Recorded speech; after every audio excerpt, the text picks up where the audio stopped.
என்ன இருந்தாலும் திட்டம் போட்டு செயல்படுத்தப்படுகிற ஒரு சூழலை உருவாக்குவதற்காக முடிவெடுப்பது என்று வரும்போது ஆட்சி பல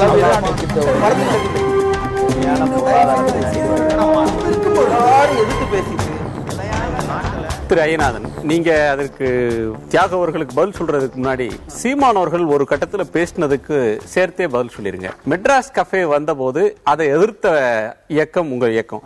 இப்ப சொல்லும் போது உண்மையை சொல், ராஜபக்சேவின் ரத்தம் வழியும் கைகளால் வாங்கிய பணத்தில் தான் மெட்ராஸ் கஃபே படத்தையே தயாரித்திருக்கிறாய். நீ சன்மானம் பெற தமிழரின் தன்மானத்தின் மேல் கை வைக்கிறாயா அப்படின்னு சீமான் கேட்டார். அதுக்கும் இதுக்கு என்ன வித்தியாசம் இருக்கு? சரி, அந்த இடத்துல நாங்க எதிர்க்கிறது வந்துட்டு ப்ரொடக்ஷன் அப்படின்ற இடத்துல இருந்து நாங்க எதிர்க்கல, முழுக்க முழுக்க அந்த படத்தை பற்றியே எதிர்த்தோம்.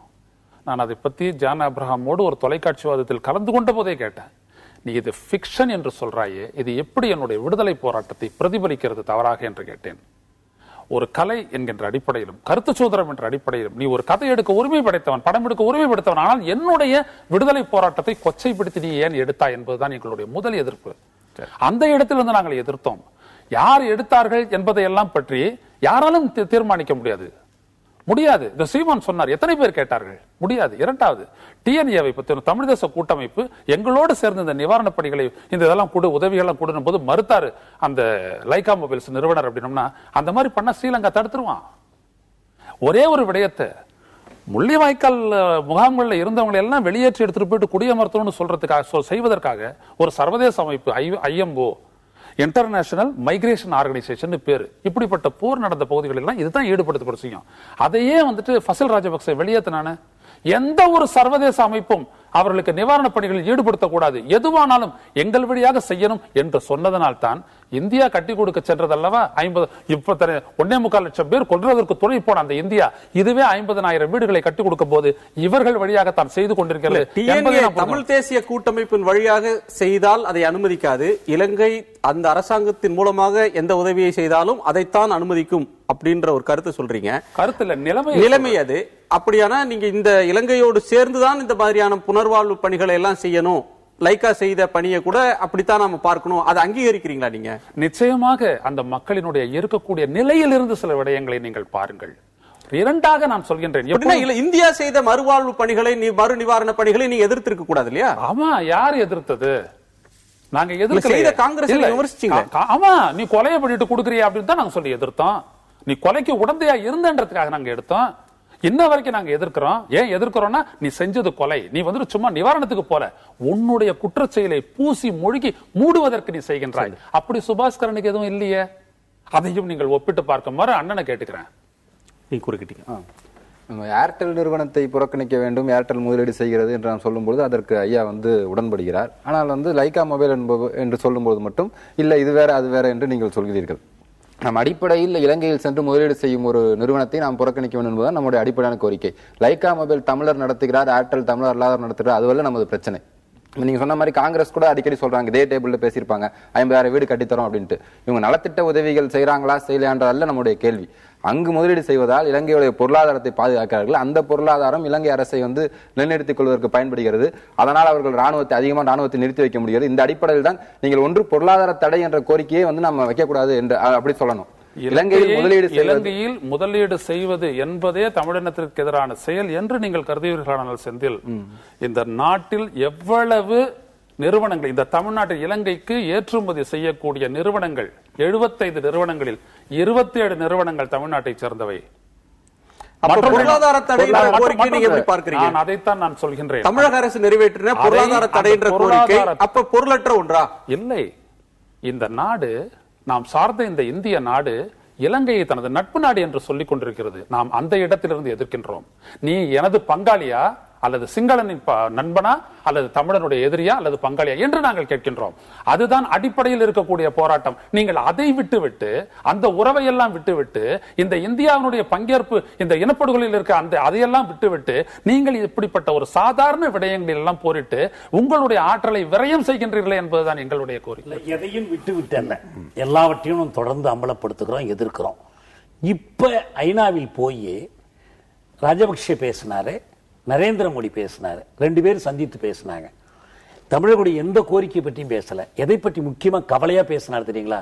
திரிகோணமலை அருகில் சம்பூரில் இந்தியன் ஆயில் கார்பரேஷன் நடத்துகிற அனல் மின் நிலையம் பற்றி கவலைப்படுறார். ஆயிரக்கணக்கான தமிழர்களை வெளியேற்றி விட்டு அந்த இடத்துல அமைக்கிறாங்க. ஒவ்வொன்றுமே எதிர்க்கப்பட வேண்டும். இந்த ஒன்றை எதிர்க்கணும், மற்ற எதிர்க்க வேண்டாம்லாம் நம்ம சொல்லல. இந்த ஒன்றையும் எதிர்க்கணும். இது ஒரு சின்ன முனையாக கூட இருக்கலாம். இது ஒரு அடையாளம்.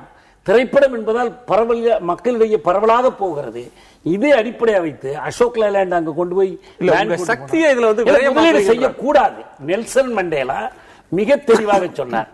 தென்னாப்பிரிக்காவில் நாங்கள் முதலீடு செய்யாவிட்டால் உங்கள் கருப்பு தொழிலாளர்கள் வேலை இழப்பார்கள் சொன்னார். அவர் சொன்னாரே, நாங்கள் அடிமைகளாக வாழ்வதை விட வேலை இழந்து பட்டினி கிடந்தாவது இன ஒதுக்கலை எதிர்த்து போராடவே விரும்புகிறோம்னு சொன்னாங்க. தமிழ் மக்களுடைய நிலைப்பாடு என்ன? வடக்கு மாகாண தேர்தலில் 2 முழக்கம் வைக்கப்பட்டது. ஒன்று வளர்ச்சி பணி, ராஜபக்சே கும்பல்.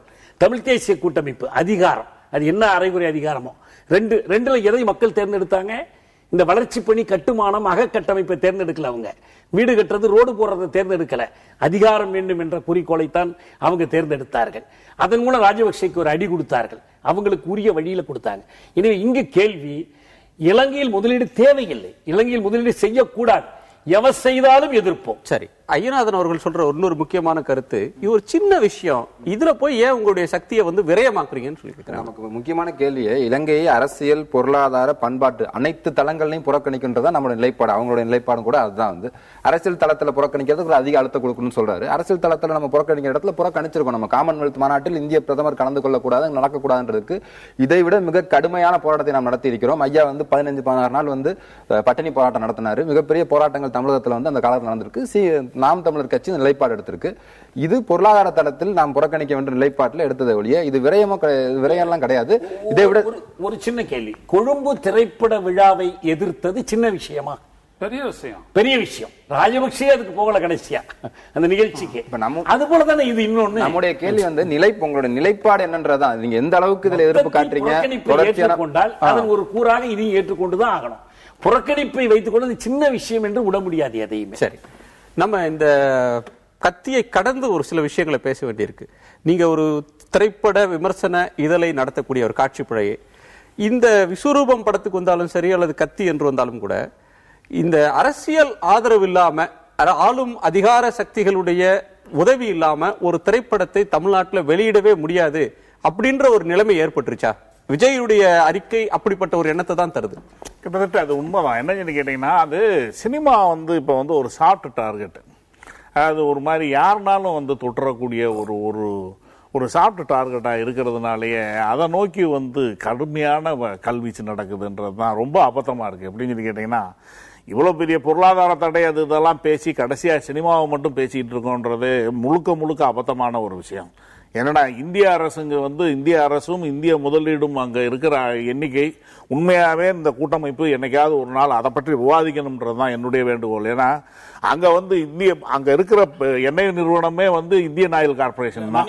24ஆம் தேதி நடத்தப்பட்ட தமிழ் மக்கள் நீதி பேரணியில் மிக தெளிவாக இந்த முழுமையான கோரிக்கையை 5வது கோரிக்கையாக நாங்கள் வைத்துதான் நடத்தி இருக்கிறோம். முதல் கோரிக்கையாவே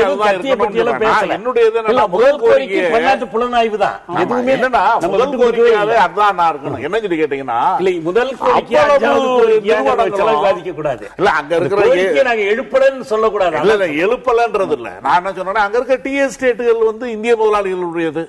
அங்க இருக்கிற இது பஜாஜ் ஆட்டோன்ற அதான் அங்க இருக்கிற ஒரே கம்பெனி.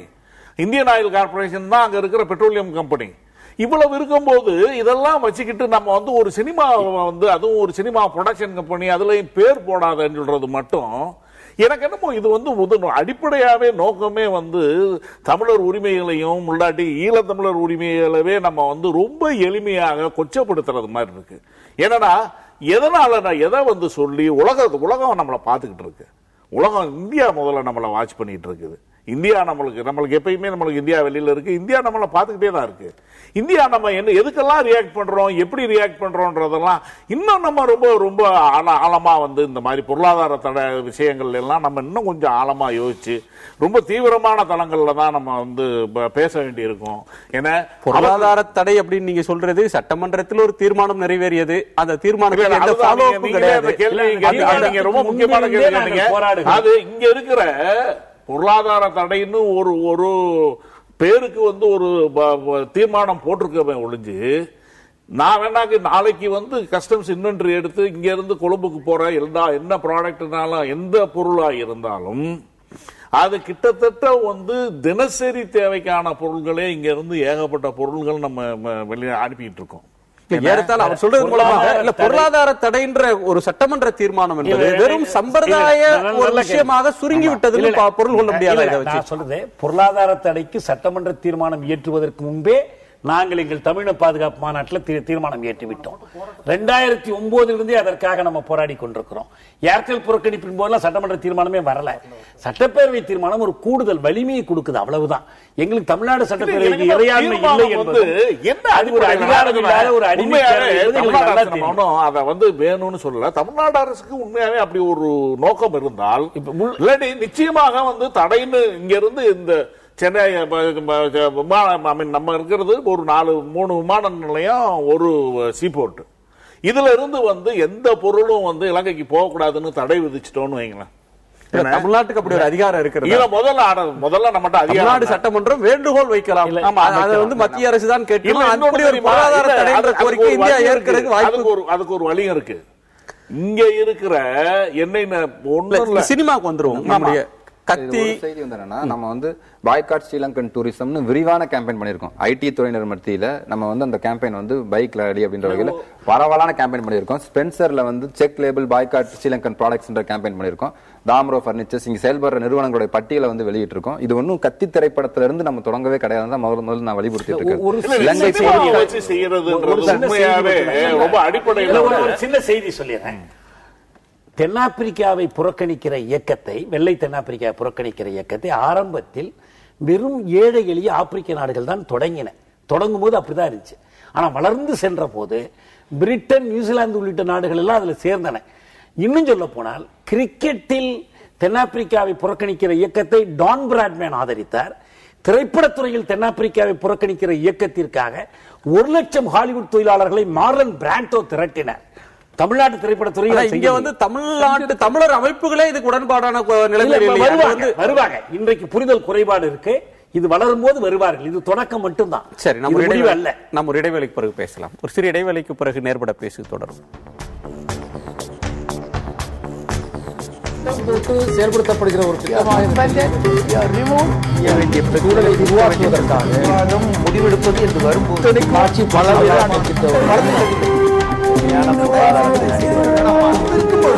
எதிர்த்து பேசிட்டு வழியை தவிர மக்கள் தங்களுடைய பங்களிப்பை அளிக்க வேண்டும்.